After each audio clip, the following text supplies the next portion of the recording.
जय हिंद दोस्तों। हम लोग जो एनसीईआरटी के प्रश्न श्रृंखला को प्रारंभ किए हैं, इस श्रृंखला को हम लोग आगे बढ़ाते हैं और इस श्रृंखला में जो प्रश्न है प्राचीन भारतीय इतिहास यानी एंशियंट हिस्ट्री के टॉपिक गुप्त काल और गुप्तोत्तर काल से, तो बहुत इंपॉर्टेंट क्वेश्चन है, आपके एग्जाम में पूछे भी जाते हैं, बार बार आए भी हैं। तो आइए इस श्रृंखला के प्रश्नों को हम लोग प्रारंभ करते हैं। इस श्रृंखला का फर्स्ट क्वेश्चन है, पहला प्रश्न है, गुप्त साम्राज्य का वास्तविक संस्थापक कौन था? ऑप्शन ए, यहाँ पर ध्यान रखना है, वास्तविक संस्थापक पूछ रहा है, real founder. Okay, option A Chandragupta प्रथम, option B Samudragupta, option C Shrigupta and option D Ghatotkacha. Okay, इसका सही आंसर होगा ए चंद्रगुप्त प्रथम। और इसके एक्सप्लेन को भी देख लेते हैं। यहाँ पर एक बात और आपको बता देते हैं कि कभी भी अगर चंद्रगुप्त आपसे पूछा जाए संस्थापक कौन था, तब श्रीगुप्त होगा, लेकिन यहाँ प्रश्न कह रहा है वास्तविक संस्थापक। अगर संस्थापक भी पूछता है उसमें श्रीगुप्त नहीं है, तब भी आप चंद्रगुप्त प्रथम को ही ट्रिक करेंगे। ओके, तो इस प्रश्न के अकॉर्डिंग आंसर चंद्रगुप्त प्रथम हो जाएगा। प्रश्न कह रहा है गुप्त साम्राज्य का वास्तविक संस्थापक। इसके एक्सप्लेन को भी हम लोग देख लेते हैं। गुप्त राजवंश की स्थापना श्रीगुप्त 240 से 280 के बीच किया था, 240 में किया था, 280 तक शासन किया था। ओके, ने की थी, जिसे आदिराज नाम अथवा उपाधि से भी संबोधित किया जाता है। उसने महाराज की भी उपाधि धारण की, जबकि गुप्त राजवंश का वास्तविक संस्थापक चंद्रगुप्त प्रथम को माना जाता है। ओके, और चंद्रगुप्त प्रथम का शासनकाल 319 से 335 तक था। यह गुप्त राजवंश का प्रथम शासक था जिसने महाराजाधिराज की उपाधि धारण की थी। चंद्रगुप्त प्रथम ने गुप्त संवत 319 का प्रारंभ किया था। तो इतने प्रश्न आपको एक्स्ट्रा भी मिल गए। एक तो वास्तविक संस्थापक, क्लियर हो गई बातें। दूसरा, गुप्त राजवंश का प्रथम शासक जिसने महाराजाधिराज की उपाधि धारण किया, यह आपसे एग्जाम में पूछा जाता है।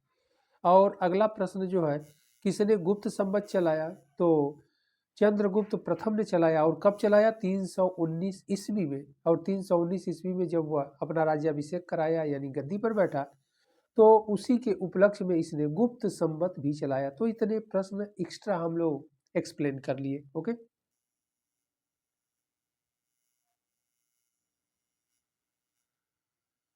अगले प्रश्न की ओर बढ़ते हैं। अगला प्रश्न है, प्रथम गुप्त शासक जिसने स्वर्ण सिक्के जारी किए थे। यह भी बहुत इंपॉर्टेंट है, आपसे एग्जाम में कई बार पूछा गया है। Option A Shrigupta, option B Chandragupta प्रथम, option C Samudragupta and option D Chandragupta द्वितीय। ओके, इसका सही आंसर होगा बी, क्योंकि स्वर्ण सिक्के, ओके, यानी गोल्ड कॉइन्स के जो सिक्के चलाए थे वह चंद्रगुप्त प्रथम के द्वारा ही चलाया गया था, सर्वप्रथम, ध्यान रखना है। एक्सप्लेन को भी हम लोग देख लेते हैं। एक्सप्लेन कर रहा है, गुप्त वंश के शासकों में चंद्रगुप्त प्रथम ने सोने के सिक्के जारी किए। उसने लिच्छवी कुल की कन्या से विवाह कर वैशाली राज्य प्राप्त किया और द्वितीय मगध साम्राज्य की स्थापना की। चंद्रगुप्त ने सिक्कों पर कुमार देवी की छवि तथा पृष्ठभाग पर सिंह वाहिनी देवी दुर्गा की आकृति को बनवाया या अंकित करवाया। ओके, तो यहाँ पर अगला प्रश्न आपसे बन जाता है कि चंद्रगुप्त प्रथम की जो रानी थी यानी पत्नी थी, कुमार देवी थी, और वह लिच्छवी कुल से बिलोंग करती थी, यानी लिच्छवी कुल से संबंधित थी। और लिच्छवी कुल कहाँ? वर्तमान वैशाली का क्षेत्र, बिहार का क्षेत्र। ओके, तो यह इंपॉर्टेंट है। और इसने सिक्का क्वाइंस जो सिक्का चलाया था, कुमार देवी की छवि यानी चित्र भी अंकित करवाया था, और उसके पृष्ठभाग पर सिंह वाहिनी देवी दुर्गा की आकृति को भी बनवाया था। ओके, तो इतने इंपॉर्टेंट पॉइंट और आपको एक्स्ट्रा मिले। अगला प्रश्न, प्रश्न संख्या 3, विदेशी राजा जिसने समुद्रगुप्त से अनुरोध किया था कि उसे भारत में बौद्ध विहार बनाने की अनुमति दी जाए, वह था? ऑप्शन ए है मेघवर्मन, ऑप्शन ए है महेंद्र वर्मन, ऑप्शन बी है मेघवर्मन, ऑप्शन सी है यशोवर्मन एंड ऑप्शन डी है शशांक वर्मन। इसका सही आंसर होगा बी। बहुत इंपॉर्टेंट क्वेश्चन है, ये बार बार आपसे एग्जाम में पूछा जाता है। यह भी प्रश्न पूछा जाता है कि जिस समय भारत में गुप्त शासक समुद्रगुप्त शासन कर रहा था, तो उसका समकालीन राजा श्रीलंका का कौन था, तो मेघवर्मन ही रहेगा। ओके, इस तरह के भी क्वेश्चन आपसे पूछे गए हैं। एक्सप्लेन को भी हम लोग देख लेते हैं। श्रीलंका का राजा मेघवर्मन समुद्रगुप्त का समकालीन था। चीनी स्रोतों से यह जानकारी मिलती है कि मेघवर्मन ने उपहारों सहित एक दूत समुद्रगुप्त के दरबार में भेजा था और साथ ही अनुरोध किया था कि उसे भारत में एक बौद्ध विहार के निर्माण की अनुमति दी जाए। ओके, अनुमति मिलने के पश्चात उसने बोधि वृक्ष के निकट लंका के बौद्ध भिक्षुओं के लिए एक भव्य विहार का निर्माण करवाया। तो इतने पॉइंट इंपॉर्टेंट कि श्रीलंका का राजा मेघवर्मन था और मेघवर्मन ने उपहारों सहित समुद्रगुप्त के राज दरबार में एक दूत भेजा और उद्देश्य क्या था, जो श्रीलंका के जो बौद्ध भिक्षु थे भारत में जो आ रहे थे उनके रहने के लिए बौद्ध विहार का निर्माण कराना था, उसके लिए अनुमति लेनी थी। ओके, और अनुमति समुद्रगुप्त ने दे दिया था। अब यहाँ पर एक शब्द और है, कहाँ पर बनवाया, यह भी क्वेश्चन आपसे पूछा जाता है। तो बोधि वृक्ष के निकट, बोधि वृक्ष से तात्पर्य है महात्मा गौतम बुद्ध को बोधि वृक्ष के नीचे ही ज्ञान की प्राप्ति हुई, यानी गया में। तो स्थान क्या हो जाएगा, ध्यान रखना है, गया। आपसे एग्जाम में पूछा जाता है। तो बोधि वृक्ष के निकट यानी गया में उसने लंका के बौद्ध भिक्षुओं के लिए भव्य विहार का निर्माण करवाया। तो एक्सप्लेन से इतने क्वेश्चंस भी आपको मिल गए। ओके, आगे बढ़ते हम लोग। अगला प्रश्न है प्रश्न संख्या 4, शक विजेता किसे माना जाता है। ऑप्शन ए चंद्रगुप्त प्रथम, option B Samudragupta, option C Chandragupta द्वितीय, ऑप्शन डी कुमारगुप्त। इसका सही आंसर होगा सी। ओके, चंद्रगुप्त द्वितीय को शक विजेता यानी शकों को पराजित करने वाला जो राजा था वह चंद्रगुप्त द्वितीय ही था। ये बहुत इंपॉर्टेंट है और इसी आगे एक्सप्लेन है, इसी विजय के उपलक्ष्य में इसने चांदी के सिक्के भी चलाए थे। यह भी आपसे एग्जाम में पूछा जाता है। तो इसको एक्सप्लेन को भी हम लोग देख लेते हैं। चंद्रगुप्त द्वितीय 375 से 415 तक इसका शासन था। ने पश्चिमी भारत यानी उज्जैनी के अंतिम शक शासक रुद्र तृतीय, तो इसका समकालीन कौन था जिसे पराजित किया, रुद्र सिंह तृतीय या रुद्र तृतीय को पराजित किया। शकों पर विजय के उपरांत चंद्रगुप्त द्वितीय ने विक्रमादित्य तथा सकारी यानी शकों का शत्रु की उपाधि धारण की और इसी विजय के उपलक्ष्य में चांदी के सिक्के जारी किए। ओके, और इस विजय के उपलक्ष्य में इसने यानी चंद्रगुप्त द्वितीय ने विक्रमादित्य की उपाधि धारण की और सकारी की भी उपाधि धारण की, या सकारी भी कहा गया, यानी शकों का शत्रु यानी शकों को पराजित करने वाला।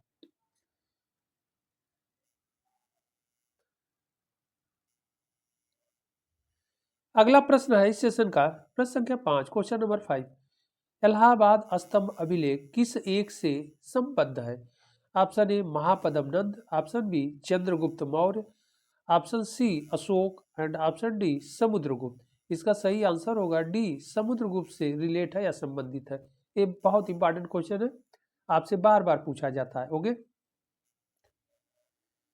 एक्सप्लेन को भी हम लोग देख लेते हैं।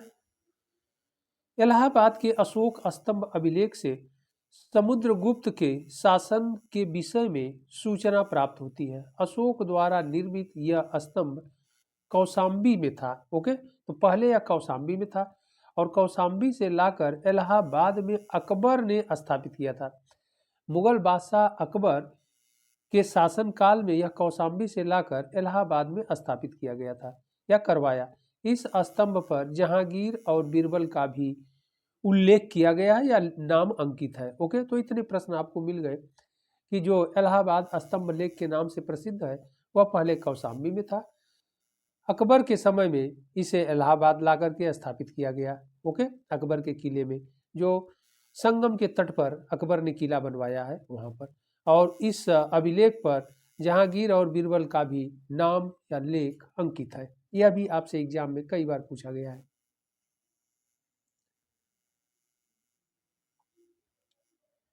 अगला प्रश्न प्रश्न संख्या 6, गुप्त राजा जिसने विक्रमादित्य की उपाधि ग्रहण की थी। ऑप्शन ए है श्रीगुप्त, ऑप्शन बी है घटोत्कच, ऑप्शन सी है चंद्रगुप्त द्वितीय, ऑप्शन डी है कुमारगुप्त। इसका सही आंसर होगा सी। ओके, अभी ऊपर के प्रश्न में हम लोग डिस्कशन किए थे, विक्रमादित्य की उपाधि कब इसने एडाप्ट किया चंद्रगुप्त द्वितीय ने, तो शकों को का उन्मूलन करने अथवा शकों को पराजित करने के उपलक्ष्य में। ओके, एक्सप्लेन को भी हम लोग देख लेते हैं। चंद्रगुप्त द्वितीय ने विक्रमादित्य की उपाधि ग्रहण की थी, जिसका अर्थ पराक्रम का सूर्य होता है। इसके द्वारा ग्रहण की गई अन्य उपाधियां विक्रमांक, परम भागवत एवं सकारी आदि है। इसे देवगुप्त, देवराज, देवश्री आदि नामों से भी जाना जाता है। गुप्त शासकों में समुद्रगुप्त, चंद्रगुप्त द्वितीय, स्कंदगुप्त तथा स्कंदगुप्त ने विक्रमादित्य की उपाधि धारण की। ओके, तो यह भी क्वेश्चन आपसे इंपॉर्टेंट हो गया कि विक्रमादित्य की उपाधि किसने किसने धारण की।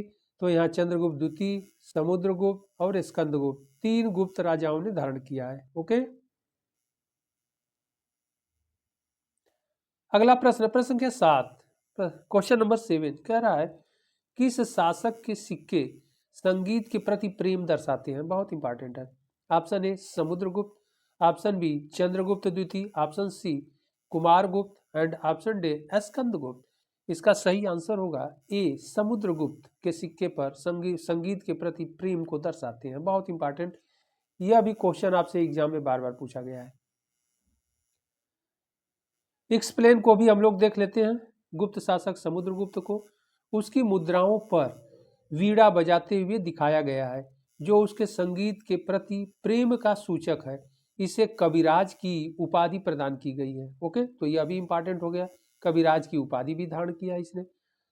अपनी विजयों के पश्चात समुद्रगुप्त ने अश्वमेध यज्ञ किया था तथा पृथव्या प्रथम वीर की उपाधि ग्रहण की थी। हरिसेन ने प्रयाग प्रशस्ति में समुद्रगुप्त की उपलब्धियों का उल्लेख किया है। तो इतने पॉइंट सब इंपॉर्टेंट है। इसने अश्वमेध यज्ञ भी किया था। प्रयाग प्रशस्ति इसी की है, यानी जो प्रयाग में जो अभिलेख है, तो प्रशस्ति यानी इसका गुणगान लिखा है, वह लिखने वाला इसका दरबारी जो विद्वान था हरिसेन था। ओके, और इसने जो उपाधि धारण की थी पृथव्या प्रथम वीर की, यानी पृथ्वी का प्रथम वीर की उपाधि भी इसने धारण किया। अगला प्रश्न, प्रश्न संख्या 8 कह रहा है भारत का नेपोलियन किसे कहा जाता है। बहुत इंपॉर्टेंट क्वेश्चन है एग्जाम के पॉइंट्स ऑफ व्यू से। Option A Skandagupta, option B Chandragupta, option C Brahmagupta and option D Samudragupta. इसका सही आंसर होगा डी समुद्रगुप्त को भारत का नेपोलियन कहा जाता है। ओके, क्यों, इसके एक्सप्लेन को भी हम लोग देख लेते हैं। अगर एक्सप्लेन कम होगा तो और आपको समझा हम देंगे। समुद्रगुप्त की साम्राज्य प्रसार की नीति से प्रभावित होकर इतिहासकार विसेंट आर्थर स्मिथ, कभी कभी एग्जाम में आपसे शार्ट में इनका नाम है V.A. स्मिथ। ओके, लेकिन इनका पूरा नाम भी कई बार एग्जाम में दे करके पूछ लेता है। तो पूरा नाम वी से विसेंट, ए से आर्थर और स्मिथ, तो विसेंट आर्थर स्मिथ इनका पूरा नाम था। इन्होंने अपनी पुस्तक, कृति से तात्पर्य पुस्तक early history of India, early history of India में उसे भारत का नेपोलियन कहा है। ओके, किसे, समुद्रगुप्त को। समुद्रगुप्त के शासन काल में गुप्त साम्राज्य का सर्वाधिक विस्तार हुआ। आर्यावर्त का प्रथम एवं द्वितीय विजय अभियान दक्षिण भारत के 12 शासकों पर विजय उसके प्रमुख सैन्य अभियान थे, यानी दक्षिण भारत के कुल 12 राजाओं को पराजित किया था। ओके, आगे बढ़ते हैं हम लोग। समुद्रगुप्त के विजय नीतियों में परिचारकीकृत नीति, ग्रहण मोक्षानुग्रह तथा कन्योपायन दान या कन्योपायन जैसी उपाधियां भी थी, यानी इसके नीतियां थी। ओके,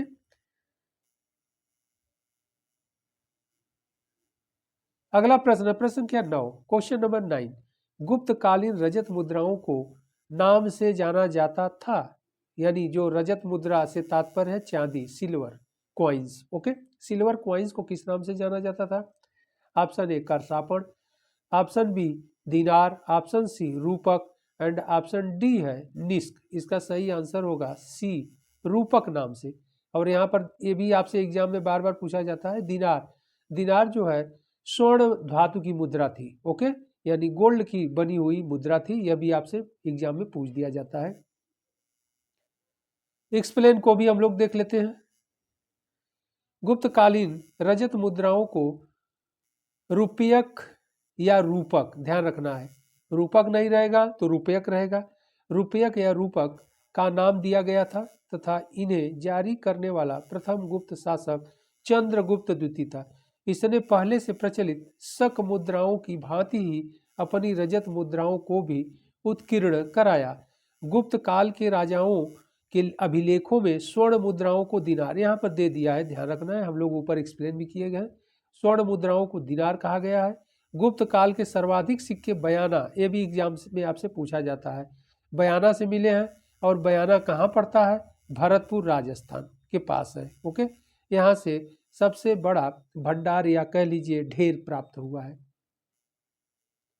तो ये बहुत इंपॉर्टेंट सारे क्वेश्चन हैं, आप लोग इन प्रश्नों को बहुत अच्छे से देखिएगा।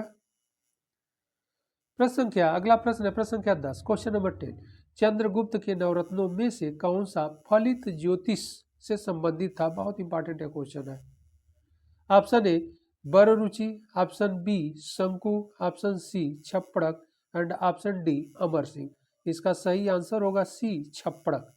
छप्पड़क जो है ज्योतिष और ज्योतिष में भी फलित विद्या या फलित ज्योतिष से संबंधित थे। ओके, तो बहुत ही इंपॉर्टेंट क्वेश्चन है। एक्सप्लेन को भी हम लोग देख लेते हैं। छप्पड़क फलित ज्योतिष के विद्वान थे। चंद्रगुप्त द्वितीय विक्रमादित्य के नवरत्नों की प्रसिद्धि रहे हैं। इनके नवरत्नों में सर्वोत्कृष्ट महाकवि कालिदास थे। उत्कृष्टता के क्रम में नवरत्नों के नाम कालिदास, धन्वंतरी, वराहमिहिर, अमर सिंह, शंकु, छप्पड़क, वररुचि, बेताल भट्ट और घट्टक पर।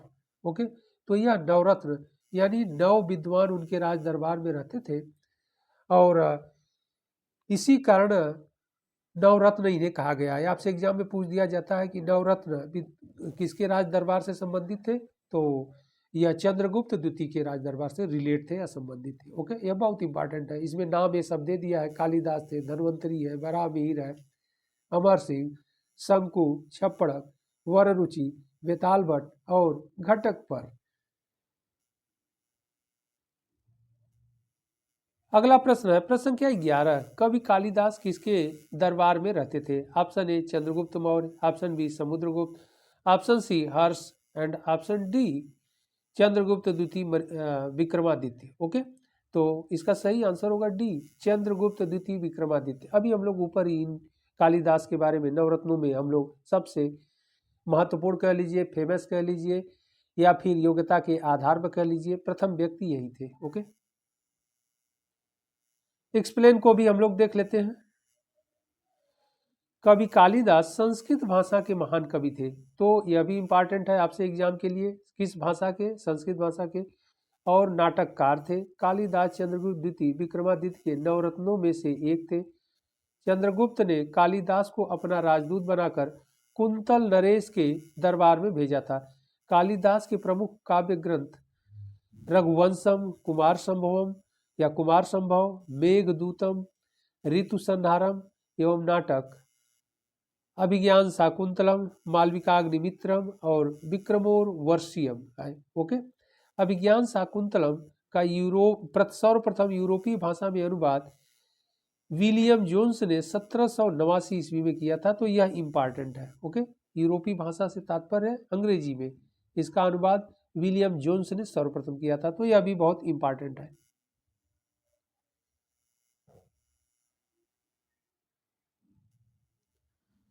अगला प्रश्न है प्रश्न संख्या 12, नगरों का क्रमिक पतन किस काल की एक महत्वपूर्ण विशेषता थी? ऑप्शन ए गुप्त काल, ऑप्शन बी प्रतिहारी युग, option C Rashtrakuta and option D Satavahana युग। इसका सही आंसर होगा ए गुप्त काल की। ओके, आगे एक्सप्लेन को भी हम लोग देख लेते हैं।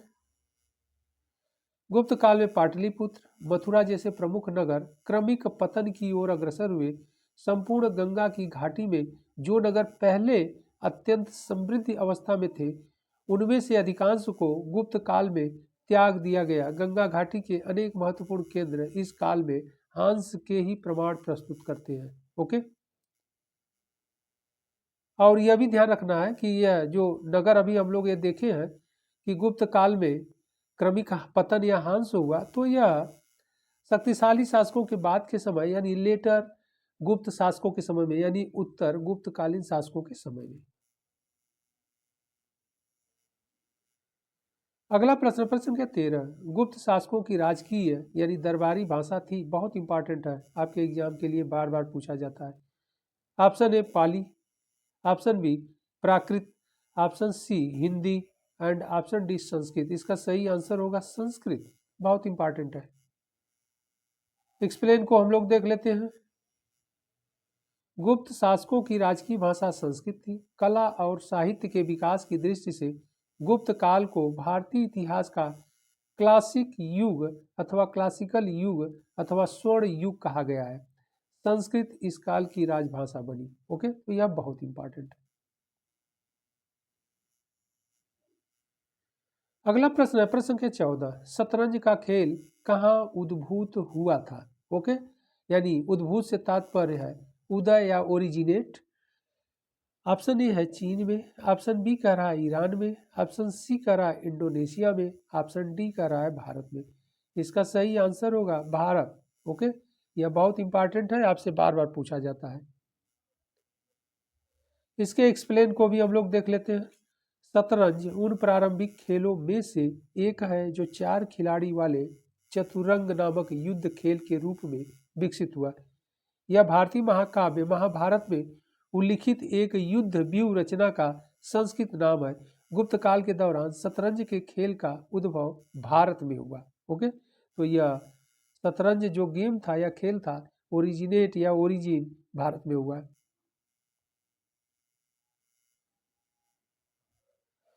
अगला प्रश्न है प्रश्न संख्या 15, किस अभिलेख में सती प्रथा का प्रथम साक्ष्य प्राप्त हुआ है। बहुत इंपॉर्टेंट क्वेश्चन है, आपसे सभी परीक्षाओं में यह पूछा जाता है। ऑप्शन ए एरण से, ऑप्शन बी जूनागढ़ से, ऑप्शन सी मंदसौर से, ऑप्शन डी सांची से। इसका सही आंसर है ए एरण से, यानी एरण अभिलेख है और वह कहाँ पर है, एरण स्थान पर है। एक्सप्लेन देख लिया जाए तो और क्लियर हो जाएगा। सती प्रथा का प्रथम अभिलेखीय साक्ष्य 510 ईस्वी के भानुगुप्त के एरण अभिलेख से प्राप्त हुआ है, जिसमें गोपराज नामक एक सेनापति की पत्नी के सती होने का उल्लेख है। एरण नामक ऐतिहासिक स्थल मध्य प्रदेश के सागर जिले में स्थित है। ओके, तो कहाँ पर है एरण नामक स्थान, कहाँ है, वर्तमान मध्य प्रदेश में सागर जिले में स्थित है। ओके, और यह 510 ईस्वी का है। उस समय गुप्त शासक कौन था, भानुगुप्त। तो इतने पॉइंट बड़े ही इंपॉर्टेंट है और सती प्रथा का यह फर्स्ट अभिलेखीय प्रमाण है।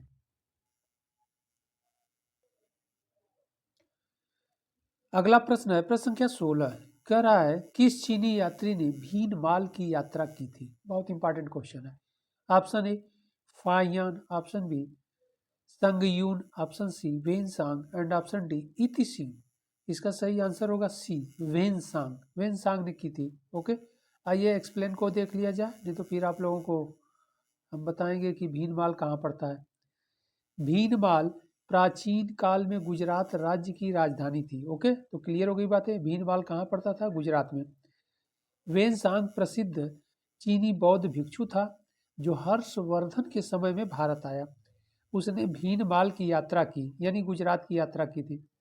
उसने तांग शासकों की राजधानी चंगन से भारत के लिए 629 ईस्वी में प्रस्थान किया था। ओके, और इसके यात्रा विवरण को CUकी कहा जाता है, यानी उसका जो यात्रा विवरण, भारत यात्रा विवरण को लिपिबद्ध किया गया है, तो उस ग्रंथ का नाम क्या है, CUकी। यह भी आपसे एग्जाम में पूछा जाता है। और चंगन नामक स्थान से भारत के लिए 629 में प्रस्थान किया था। और यह भी क्वेश्चन इंपॉर्टेंट है कि 629 में प्रस्थान किया था, तो उस समय भारत के जो शासक थे जिनके दरबार में आया था वो हर्ष थे। ओके, तो यह भी इंपॉर्टेंट है एग्जाम के दृष्टिकोण से।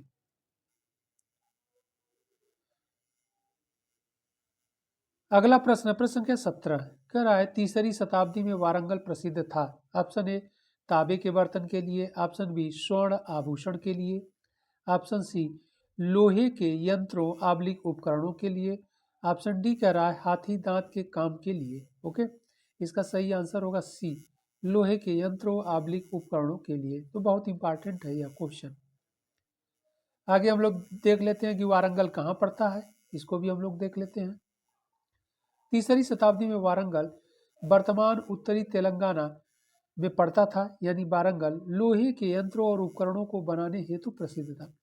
वारंगल का किला सन 1199 में बनना प्रारंभ हुआ, जिसकी नींव राजा गणपति ने रखी और सन 1261 ईस्वी तक, यानी रुद्रमा देवी, यह भी पूछा जाता है कि रुद्रमा देवी किस वंश की थी, तो यह वारंगल की थी, राजा गणपति के वंश की थी, द्वारा पूर्ण किया गया। तो राजा गणपति ने इस किले का नींव रखा, यानी प्रारंभ किया, और इसे पूरा रुद्रमा के समय में हुआ। वारंगल 12वीं सदी में काकतियों की राजधानी थी। तो काकतीय वंश के राजाओं की राजधानी थी। काकतियों के शासन काल में वारंगल में हिंदू संस्कृति और तेलुगु भाषा की अत्यधिक उन्नति हुई। तो यह भी इम्पॉर्टेंट है कि दक्षिण भारत में काकतीय राजवंश के शासकों के समय में हिंदू संस्कृत और तेलुगु भाषा की उन्नति हुई या विकास हुआ। ओके, आगे बढ़ते हम लोग। अगला प्रश्न है इस सेशन का, प्रश्न संख्या 18, मौखरी शासकों की राजधानी कहाँ थी? यह भी इंपॉर्टेंट है। Option A Thanesar, option B Kannauj, option C Purushapura and option D कह रहा है उपर्युक्त में से कोई नहीं। ओके, इसका सही आंसर होगा कन्नौज। तो मौखरी वंश के शासकों की राजधानी कहाँ थी? कन्नौज। कन्नौज में मौखरी वंश के शासक शासन करते थे, और इसी कन्नौज में जो मौखरी वंश का शासक था गृहवर्मा था या गृहवर्मा। ओके, तो गृहवर्मन या गृहवर्मा के साथ हर्ष के सिस्टर यानी बहन जो राजश्री थी उसका विवाह हुआ था। तो यह भी इंपॉर्टेंट है, आप लोग जानते रहिएगा। एक्सप्लेन को भी हम लोग देख लेते हैं। मौखरी शासकों की राजधानी कन्नौज थी। इस वंश के प्रमुख शासकों में हरिवर्मा, आदित्य वर्मा, ईशान वर्मा और गृहवर्मा, यही वो गृहवर्मा है जिसका विवाह हर्ष के सिस्टर यानी बहन राजश्री के साथ हुआ था। ओके, कन्नौज का प्रथम मौखरी वंश का सामंत हरिवर्मा था। उसने 510 ईस्वी में शासन किया था। इसकी महत्वपूर्ण उपलब्धि हूणों को पराजित कर पूर्वी भारत को अपने आक्रमण से बचाया। ओके, तो इसने भी पश्चिम के क्षेत्रों से जो हूणों का आक्रमण हो रहा था, पश्चिम से तात्पर्य है पाकिस्तान के क्षेत्रों से, पंजाब के क्षेत्रों से। ओके, तो इधर से हो रहा था, तो हूणे के आक्रमण को इसने विफल किया था या पराजित किया। ओके, अगला प्रश्न हम लोग देखते हैं, प्रश्न संख्या 19। प्रश्न संख्या 19 का क्या रहा है? नर्मदा नदी पर सम्राट हर्ष के दक्षिणी अभियान को किसने रोका? बहुत इंपॉर्टेंट है। ऑप्शन ए पुलकेशिन फर्स्ट यानी प्रथम ने, ऑप्शन बी कह रहा है पुलकेशिन द्वितीय ने, ऑप्शन सी है विक्रमादित्य फर्स्ट यानी प्रथम ने, ऑप्शन डी है विक्रमादित्य द्वितीय ने। इसका सही आंसर होगा बी, पुलकेशिन द्वितीय ने। बहुत इंपॉर्टेंट है कि जो हर्ष था दक्षिण भारत के विजय का अभियान जब प्रारंभ किया तो नर्मदा नदी के तट पर पुलकेशिन द्वारा पराजित हो गए, और इस पराजय से हर्ष का दक्षिण अभियान अवरुद्ध हो गया या रुक गया। ओके, एक्सप्लेन को भी देख लेते हैं, नहीं तो और अधिक आप लोगों को हम बता देंगे। नर्मदा नदी के तट पर हर्ष एवं चालुक्य शासक, अब देखिए पुलकेशिन जो द्वितीय था किस वंश का शासक था? चालुक्य। महाराष्ट्र के क्षेत्रों पर इसका शासन था। द्वितीय के मध्य युद्ध हुआ जिसमें हर्ष की पराजय हुई। पुलकेशिन द्वितीय की एहोल प्रशस्ति एवं हुवेनसांग के विवरण इस युद्ध के साक्ष्य हैं। इसका शासनकाल 609 से 642 तक था, यानी पुलकेशिन का शासनकाल 609 से 642 तक था। ओके, और इस युद्ध का उल्लेख एहोल प्रशस्ति से मिलता है। ओके, और एहोल प्रशस्ति किसके द्वारा वर्णित किया गया है या लिखा गया है? तो रवि कीर्ति। रवि कीर्ति क्या है? पुलकेशिन द्वितीय का दरबारी कवि या विद्वान था। ओके, तो यह इंपॉर्टेंट है।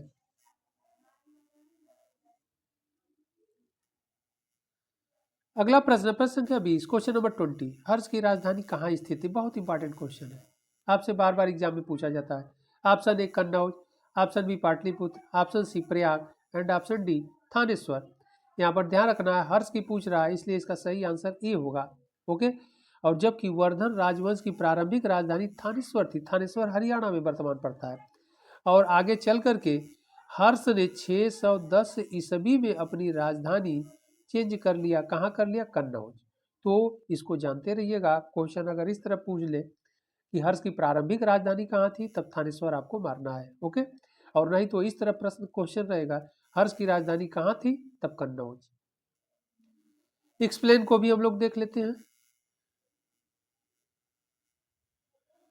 राज्यवर्धन की मृत्यु के पश्चात हर्षवर्धन थानेश्वर के राज सिंहासन पर बैठा तथा अपनी राजधानी थानेश्वर से कन्नौज स्थानांतरित की। हर्ष शिलादित्य के नाम से भी जाना जाता है, यह भी इंपॉर्टेंट है कि हर्ष को का नाम शिलादित्य भी बताया जाता है। इसने प्रथम भट्टारक मगध नरेश की भी उपाधि धारण की।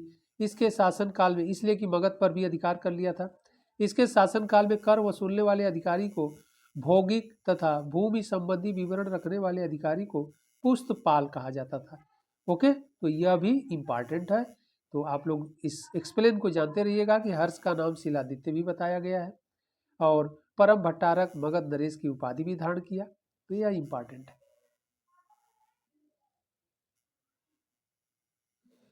अगला प्रश्न है प्रश्न संख्या 21, क्वेश्चन नंबर 21। हर्ष के शासनकाल की सूचनाएं किसकी पुस्तक में वर्णित है? इंपॉर्टेंट है। Option A Harishena, option B Kalhana, option C Kalidasa and option D इनमें से कोई नहीं। इसका सही आंसर बी होगा। ओके, कल्लड़ की राजतरंगिणी है। जबकि स्पेशली अगर देखा जाए तो बाण भट्ट की जो पुस्तक है हर्ष चरित्र, उससे स्पेशली हर्ष के शासनकाल से संबंधित या वर्धन राजवंश से संबंधित जानकारियां मिलती है। लेकिन अगर हर्ष नहीं है, अगर हर्षचरित नहीं है, यानी बाण भट्ट नहीं है, तो फिर कल्हड़ की राजतरंगिणी से भी इसके बारे में जानकारी मिलती है। ओके, एक्सप्लेन को भी हम लोग देख लेते हैं। एक्सप्लेन कह रहा है, बाण भट्ट की कृत हर्षचरित एवं कल्हड़ कृत राजतरंगिणी में हर्ष के शासनकाल की सूचनाएं मिलती हैं। वेनसांग ने हर्ष को शिलादित्य कहा था। बाण भट्ट ने अपने समकालीन शासकों एवं पूर्वजों के जीवन वृत्त का वर्णन किया है। हर्ष ने नागांध, रत्नावली एवं प्रियदर्शिका नामक नाटकों की रचना की है। तो यह भी इंपॉर्टेंट है, आपसे पूछा जाता है कि हर्ष ने किन पुस्तकों अथवा नाटकों की रचना की है, तो नागानंद, रत्नावली और प्रियदर्शिका। ओके, तो यह इंपॉर्टेंट है। अगला प्रश्न प्रश्न संख्या 22, क्वेश्चन नंबर 22। चीनी यात्री वेनसांग ने किस विश्वविद्यालय में अध्ययन किया था? बहुत इंपॉर्टेंट है। Option A Takshashila, option B Vikramashila, option C Magadha and option D Nalanda. इसका सही आंसर होगा नालंदा। नालंदा विश्वविद्यालय में वेनसांग यानी चीन का यात्री वेनसांग अध्ययन किया था। ओके, और आगे एक्सप्लेन देख लेते हैं। एक्सप्लेन कह रहा है, हर्षवर्धन के शासनकाल में प्रसिद्ध चीनी यात्री वेनसांग ने भारत की यात्रा की थी तथा नालंदा विश्वविद्यालय में योग शास्त्र का अध्ययन किया। तो यह भी इंपॉर्टेंट है। नालंदा विश्वविद्यालय में अपने स्टडी पीरियड के दौरान यानी अध्ययन के दौरान योग शास्त्र का अध्ययन किया।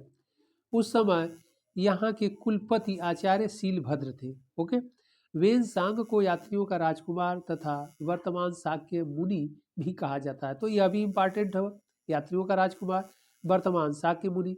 और यह भी जानना जरूरी है कि नालंदा में वह कितने समय तक रहा, ड्यूरेशन। तो 12 6 18 महीने तक, 18 मंथ से तात्पर्य है 1.5 वर्ष। एक वर्ष में 12 महीने होते हैं। ओके, तो 18 महीने तक रहा, यानी 1.5 वर्ष तक रहकर वहाँ पर योग शास्त्र का अध्ययन यानी स्टडी किया था। ओके, बहुत इंपॉर्टेंट है। और यह भी आप लोग जानते हैं नालंदा पड़ता कहाँ है, तो वर्तमान बिहार में है। अगला प्रश्न है प्रश्न संख्या 23, क्वेश्चन नंबर 23। पृथिव्या प्रथम वीर उपाधि थी समुद्रगुप्त की, ऑप्शन बी राजेंद्र प्रथम की, ऑप्शन सी अमोघ वर्ष की एंड ऑप्शन डी गौतमी पुत्र सातकर्णी की। तो इसका सही आंसर होगा ए समुद्रगुप्त की। आगे हम लोग डिस्कशन किए थे, चर्चा किए थे। ओके, एक्सप्लेन को भी हम लोग देख लेते हैं। एक्सप्लेन कह रहा है, समुद्रगुप्त को पृथव्या प्रथम वीर कहा जाता है। समुद्रगुप्त वंश का चौथा शासक था। अपने सफल सैन्य अभियानों के कारण उन्हें यानी उसे भारत का नेपोलियन भी कहा जाता है। किसने कहा वो भी हम लोग देखें, वी स्मिथ ने कहा। ओके, भी कहा जाता है। उसे गुप्त वंश का सबसे महान शासक माना जाता है क्योंकि उन्होंने प्रमुख सैन्य अभियान चलाए थे। वह अपने पहले आर्यावर्त युद्ध, आर्यावर्त से तात्पर्य है उत्तर भारत, और दक्षिण अभियान के लिए जाना जाता है। दक्षिण अभियान मतलब दक्षिण भारत का आक्रमण। और कुल दक्षिण भारत के अभियान में कुल 12 राजाओं को पराजित किया था। ओके, तो बहुत इंपॉर्टेंट है। आगे बढ़ते हैं। प्रश्न संख्या 24, क्वेश्चन नंबर 24। समुद्रगुप्त के प्रयाग प्रशस्ति में कौशल के शासक का क्या नाम था? बहुत इंपॉर्टेंट क्वेश्चन है। Option A Shivagupta, option B Someshwara Deva, option C Mahendra and option D है महिपाल। इसका सही आंसर होगा सी महेंद्र। ओके, बहुत इंपॉर्टेंट है महेंद्र। आगे एक्सप्लेन को भी हम लोग देख लेते हैं। 4वीं शताब्दी ईस्वी में समुद्रगुप्त की प्रयाग प्रशस्ति में कौशल के शासक के रूप में महेंद्र का उल्लेख है। यह प्रयाग राज में पाया गया समुद्रगुप्त का एक स्तंभ शिलालेख है। यह संस्कृत में लिखा गया है। इसका निर्माण या लिखने वाला काम कौन किया है? विद्वान हरिसेन। तो हरिसेन भी गुप्त काल का था। ओके, समुद्रगुप्त के राज दरबार में रहते थे।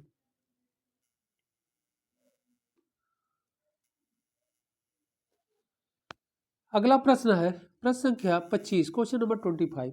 कह रहा है सूची फर्स्ट को सूची सेकंड यानी सूची 1 को सूची 2 से सुमेलित कीजिए। नीचे दिए गए कूटों में से सही उत्तर का चयन कीजिए। ओके, सूची फर्स्ट और सूची सेकंड। सूची फर्स्ट में क्या दिया है? दक्षिण भारत के समुद्रगुप्त के समकालीन शासक यानी राजाओं का नाम दिया है दक्षिण भारत के। और सूची सेकंड में उनके राज्य दिया है।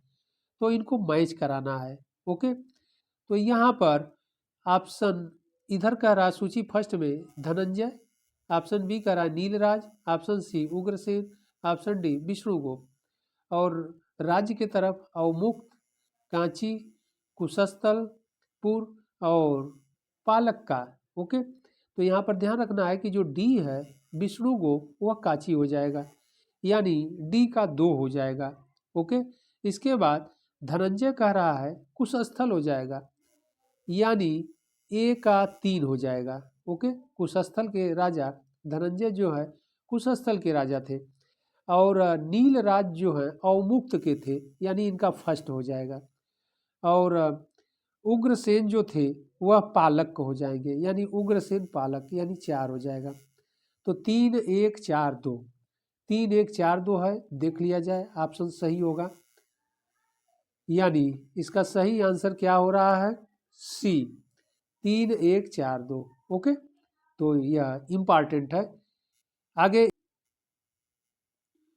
एक्सप्लेन को भी हम लोग देख लेते हैं। एक तरफ राजा दूसरे तरफ राज्य। धनंजय कुशस्थलपुर हम लोग देख ही लिए, नीलराज अवमुक्त क्षेत्र का, उग्रसेन पालक का, विष्णुगुप्त कांची। ओके, जिसमें विष्णुगुप्त कई बार एग्जाम में पूछा गया है। कांची का दक्षिण भारत वर्तमान तमिलनाडु में कांची जो पड़ता है विष्णुगुप्त शासक था। ओके, इधर का लाए समुद्रगुप्त ने दक्षिण भारत के कुल 12 शासकों को पराजित किया। इन राजाओं में महेंद्र कौशल, व्याघ्रराज, महाकांतार, महेंद्रगिरी, पृष्ठपुर, हस्तिवर्मन, बेगी।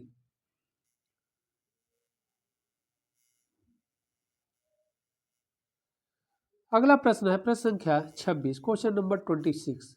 निम्न में से कौन सा अभिलेख विश्व के प्रथम विज्ञापन के तौर पर जाना जाता है? बहुत इंपॉर्टेंट क्वेश्चन है।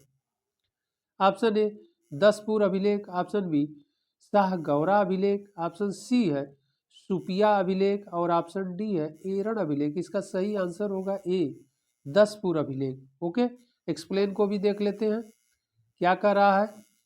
कह रहा है दसपुर अभिलेख को विश्व के प्रथम विज्ञापन के तौर पर जाना जाता है। यह अभिलेख भारत में मध्य प्रदेश राज्य के मंदसौर में यानी मालवा क्षेत्र में स्थित है, जिस पर संस्कृत भाषा में मंदसौर के खिचलीपुरा स्थित सूर्य मंदिर की दीवार पर रेशमी साड़ियों से संबंधित विज्ञापन वर्णित है कि यहाँ पर रेशमी साड़ियाँ बनती हैं। ओके, तो इसलिए दसपुर का को विज्ञापन प्रथम विज्ञापन के तौर पर भी जाना जाता है। ओके, अगला प्रश्न है प्रश्न संख्या 27, क्वेश्चन नंबर 27, निम्नलिखित में से कौन सही सुमेलित नहीं है? सही सुमेलित नहीं है। ऑप्शन ए कह रहा है कुमार गुप्त फर्स्ट मंदसौर अभिलेख, यह सही है। मंदसौर अभिलेख कुमार गुप्त प्रथम का है। ऑप्शन बी कह रहा है पथिक तक्षशिला अभिलेख, यह भी सही है। ऑप्शन सी कह रहा है प्रभावती गुप्त उदयगिरी गुहा अभिलेख, यह सही नहीं है। ओके, प्रभावती गुप्ता का जो है पूना अभिलेख है, इस बात को ध्यान रखना है। ऑप्शन डी कह रहा है समुद्रगुप्त का एरण अभिलेख, तो यह भी सही है। ओके, इनका भी समुद्रगुप्त का भी एरण में अभिलेख पाया गया है या मिला है, तो इसमें गलत क्या है? सी। एक्सप्लेन को भी हम लोग देख लेते हैं। चंद्रगुप्त द्वितीय विक्रमादित्य से संबंधित उदयगिरी गुहा लेख में सनकादिक गणराज्य के प्रमुख सनकादिक महाराज का उल्लेख मिलता है।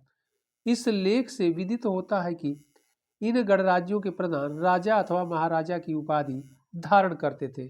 ओके, यानी उदयगिरी गुहा लेख किसका है? सनकादिक महाराज का है।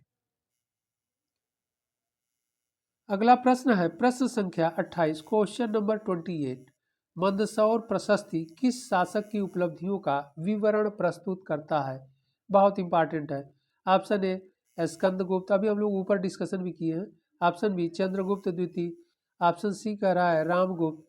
ऑप्शन डी कह रहा है कुमार गुप्त। इसका सही आंसर होगा कुमार गुप्त फर्स्ट का। ओके, एक्सप्लेन को भी हम लोग देख लेते हैं। मंदसौर प्रशस्ति से गुप्त कालीन शासक कुमार गुप्त के शासनकाल की उपलब्धियों का विवरण प्राप्त होता है।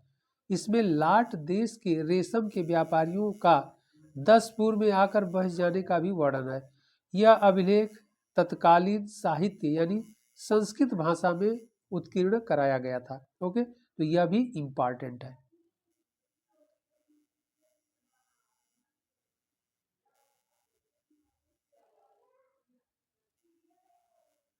अगला प्रश्न प्रश्न संख्या 29 यानी क्वेश्चन नंबर 29, प्राचीन काल में किस वर्ण को सार्थवाह भी कहा जाता था? ऑप्शन ए है ब्राह्मण, option B Kshatriya, option C Vysya and option D शूद्र। इसका सही आंसर होगा सी वैश्य को, क्योंकि सार्थवाह व्यापारी होते थे, तो व्यापारी वर्ग वैश्य में आता था, ऐसे दिमाग में बैठा लीजिएगा। ओके, और ब्राह्मण राजनयन के कार्य के अंतर्गत आते थे। सॉरी, ब्राह्मण पूजा पाठ इत्यादि, ओके, धार्मिक क्रियाकलापों से। क्षत्रिय राजनयन का कार्य यानी राजा से संबंधित, वो बात अलग है। अपवाद के रूप में कहीं शूद्र राजा का भी उल्लेख है, वैश्य राजा का भी उल्लेख है, वो बातें अलग है। और वैश्य व्यवसाय, पशुपालन, व्यापार, कृषि इत्यादि के अंतर्गत आते थे, तो सार्थवाह व्यापारी थे, इसलिए वैश्य वर्ण के अंतर्गत आएंगे। ओके, एक्सप्लेन को भी हम लोग देख लेते हैं। सार्थवाह वैश्यों की मंडली का प्रमुख होता था, जो आचरण के उचित नियमों का पालन करता था। वैश्य मुख्य रूप से कृषक, व्यापारी या जमींदार होते थे। वैदिक काल के बाद वैश्यों ने विभिन्न प्रकार की मंडलियां विकसित की थी, जिन्हें अन्य वर्णों द्वारा अनाहूत प्रवेश से बचने के लिए सरेनी, नगमा और पूगा के रूप में भी जाना जाता था। ओके, तो यहाँ पर क्या कर रहा है कि जिन्हें अन्य वर्णों द्वारा अनाहूत प्रवेश से बचने के लिए सरेनी, नगमा और पूगा के रूप में भी जाना जाता था।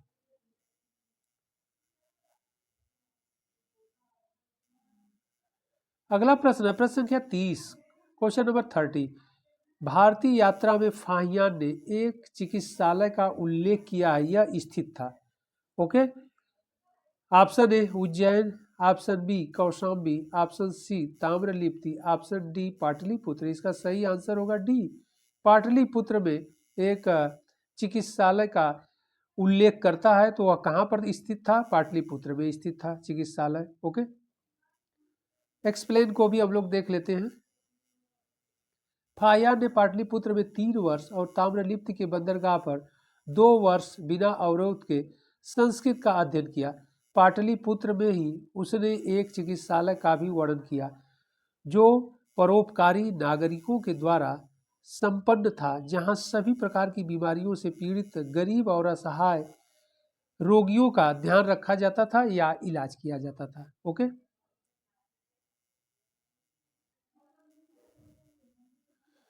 अगला प्रश्न है प्रश्न संख्या 31 यानी क्वेश्चन नंबर 31, भारत के इतिहास के संदर्भ में कुल्यवाप तथा द्रोणावाप शब्द क्या निर्दिष्ट करते हैं? बहुत इंपॉर्टेंट है।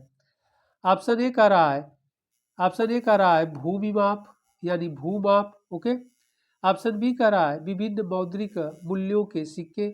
ऑप्शन सी कह रहा है नगर की भूमि का वर्गीकरण। ऑप्शन डी कह रहा है धार्मिक अनुष्ठान। इसका सही आंसर होगा ए, भूमि की माप के लिए इन शब्दों का प्रचलन किया गया था या ये शब्द प्रचलित थे, भूमि की माप की इकाई थी। ओके। अगले प्रश्न एक्सप्लेन पर भी हम लोग देख लेते हैं। भारत के इतिहास के संदर्भ में कुल्यवाप तथा द्रोणावाप शब्द भूमि की माप को निर्दिष्ट करते थे। कुल्यवाप अनाज का एक कुल्य बोने के लिए आवश्यक क्षेत्र था तथा द्रोणावाप अनाज का एक द्रोण बोने के लिए आवश्यक क्षेत्र था। ये माप की बड़ी दूरियों के लिए उपयोग होती थी। छोटी दूरियों के लिए अंगुला एवं हस्त पदों का प्रयोग होता था। ओके।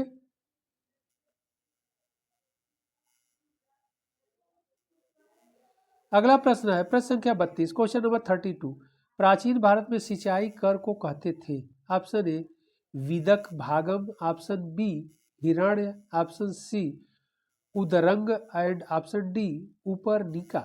इसका सही आंसर होगा ए। ओके। बहुत इंपॉर्टेंट क्वेश्चन है। विदक भागम कहा जाता था। एक्सप्लेन को भी देख लेते हैं हम लोग।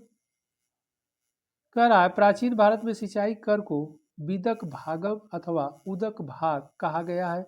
हिरण्य मौर्य काल में लिए जाने वाला नगद कर था। यह भी आपसे पूछा जाता है कि नगद कर के रूप में जो लिया जाता था उसे हिरण्य कहते थे। गुप्त अभिलेखों में भूमि कर को उद्रंग अथवा उदरंग कहा गया है। प्राचीन भारत की राजपूत युगीन संस्कृति में उल्लेख है कि उपरिका भूमि पर अस्थायी तथा अस्थायी रूप से रहने वाले किसानों से लिया जाने वाला कर था। ओके। आगे बढ़ते हैं। प्रश्न संख्या 33, क्वेश्चन नंबर 33 क्या कह रहा है? प्राचीन भारतीय गुप्त राजवंश के समय के संदर्भ में नगर, घंटाशाला, कदुरा तथा चौल किस लिए विख्यात थे? ऑप्शन ए कह रहा है विदेशी व्यापार करने वाले बंदरगाह। ऑप्शन बी कह रहा है शक्तिशाली राज्यों की राजधानियां। ऑप्शन सी कह रहा है उत्कृष्ट प्रस्तर कला तथा स्थापत्य से संबंधित स्थान। ऑप्शन डी कह रहा है बौद्ध धर्म के महत्वपूर्ण तीर्थ स्थल। तो देखिए बौद्ध धर्म के तीर्थ स्थल नहीं थे, यह भी नहीं होगा। उत्कृष्ट प्रस्तर कला स्थापत्य से संबंधित स्थान, यह भी नहीं। शक्तिशाली राज्यों की राजधानी, यह भी नहीं। ये बंदरगाह थे, ध्यान रखना है। ओके। घंटसाला, कदुरा और चौल यह बंदरगाह थे यानी डॉकयार्ड। एक्सप्लेन को भी हम लोग देख लेते हैं। प्राचीन भारतीय गुप्त राजवंश के समय के संदर्भ में नगर, घंटसाला, कदुरा तथा चौल विदेशी व्यापार करने वाले बंदरगाह के रूप में प्रसिद्ध थे। चौल गुप्त वंश के बंदरगाहों में से एक था, जबकि कदुरा और घंटसाला पांड्य क्षेत्र के बंदरगाह थे। अन्य प्रमुख प्राचीन कालीन बंदरगाह अरिकामेंडू, भरूच यानी भड़ौच, कालीकट, लोथल, मुजेरिस, पूरमपुहर, तूतीकोरिन प्रमुख थे। ओके। अगला प्रश्न है प्रश्न संख्या 34, क्वेश्चन नंबर 34। भारत के इतिहास के संदर्भ में निम्नलिखित युगमों पर विचार कीजिए। प्रसिद्ध स्थल एक तरफ है और दूसरी तरफ वर्तमान राज्य, यानी ये स्थल किस राज्य में स्थित है। वन का रहा भिलसा मध्य प्रदेश, यह तो सही है। भिलसा जो स्थान है वो मध्य प्रदेश में। नंबर 2 का रहा है द्वार समुद्र महाराष्ट्र, ये गलत हो जाएगा। द्वार समुद्र वर्तमान में कर्नाटक राज्य में पड़ता है। ओके। ऑप्शन 3 नंबर का रहा है गिरिनगर, ये गुजरात, यह सही है। गिरनार या गिरिनगर उसी का नाम है। नंबर 4 का रहा है स्थानेश्वर उत्तर प्रदेश, यह भी गलत है। स्थानेश्वर या थानेश्वर उत्तर प्रदेश में नहीं, वर्तमान हरियाणा में। तो इसका सही आंसर क्या हो जाएगा? 1 और 3 हो जाएगा, यानी भिलसा मध्य प्रदेश सही है। इसके बाद गिरनार गुजरात, 1 और 3 सही होगा। ऑप्शन देख लिया जाए सही क्या है, किसमें है। तो ए का रहा है 1 3, इसका फर्स्ट ही सही होगा। बी का रहा है 1 4, यह नहीं होगा। ऑप्शन सी का रहा है 2 3, यह भी नहीं होगा। ऑप्शन डी का रहा है 2 4, यह भी नहीं होगा। एक्सप्लेन को भी हम लोग देख लेते हैं। एक्सप्लेन कह रहा है प्रसिद्ध स्थल वर्तमान राज्य भिलसा मध्य प्रदेश, ये तो क्लियर है। द्वार समुद्र या हालीवीट वर्तमान कर्नाटक में हम लोग डिस्कशन कर ही लिए। गिरनार गुजरात, यह भी सही है। स्थानेश्वर या थानेश्वर वर्तमान हरियाणा। ओके, इधर का रहा है भिलसा प्राचीन नगर विदिशा का आधुनिक नाम है। होयसलों की राजधानी द्वार समुद्र का आधुनिक नाम हालीवीट है। तो ये सभी इंपॉर्टेंट क्वेश्चंस आज के सेशन के थे और हम लोग इसी तरह इंपॉर्टेंट प्रश्नों की श्रृंखला के साथ फिर मिलते हैं अगले सेशन में। आप लोग चैनल को सब्सक्राइब अवश्य कर लीजिएगा जिससे आने वाले वीडियो का नोटिफिकेशन तत्काल आपको मिल जाए। ओके, और आप लोग मेरा मनोबल बढ़ाते रहिएगा। ओके।